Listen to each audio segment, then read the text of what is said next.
Mohiniyattam classical പദവി ലഭിച്ച നൃത്തരൂപങ്ങളിലൊന്നാണ് മോഹിനിയാട്ടം. കേരളത്തിൽ ഉത്ഭവം കൊണ്ട ഒരു നൃത്തരൂപം കൂടിയാണ് ഈ മോഹിനിയാട്ടം എന്ന് പറയുന്നത്. അതുകൊണ്ട് തന്നെ കേരളത്തിന്റെ തനത് നൃത്തരൂപമെന്നും മോഹിനിയാട്ടമാണ് പറയുന്നത്.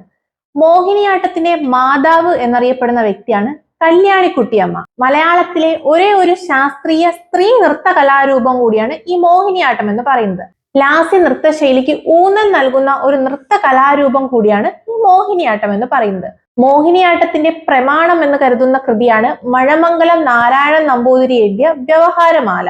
കേരളത്തിലെ ക്ഷേത്രങ്ങളിൽ നിലനിന്നിരുന്ന ദേവദാസി നൃത്തത്തിന്റെ ഒരു പരിഷ്കരിച്ച രൂപമാണ് മോഹിനിയാട്ടം എന്ന് പറയുന്നത്. കൂടാതെ ഇത് ദേവദാസി സമ്പ്രദായത്തിൽ നിന്നും ഉടലെടുത്ത് ക്ലാസിക്കൽ പദവിയിലേക്ക് ഉയർന്നു എന്നതാണ് ഇതിന്റെ പ്രധാന സവിശേഷത. കർണാട്ടിക് സംഗീതമാണ് ഈ നൃത്തരൂപത്തിന് പ്രധാനമായിട്ടും ഉപയോഗിക്കുന്നത്. ഇതിന്റെ അവതരണ ക്രമം ചോദിച്ചാൽ ചൊൽക്കെട്ട്, ജതിസ്വരം, വർണ്ണം, പദം, തില്ലാന എന്നിങ്ങനെയാണ്.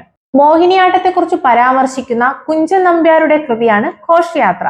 മോഹിനിയാട്ടത്തിന് പ്രചോദനം നൽകിയ തിരുവിതാംകൂർ ഭരണാധികാരിയാണ് സ്വാതി തിരുനാൾ എന്ന് പറയുന്നത്.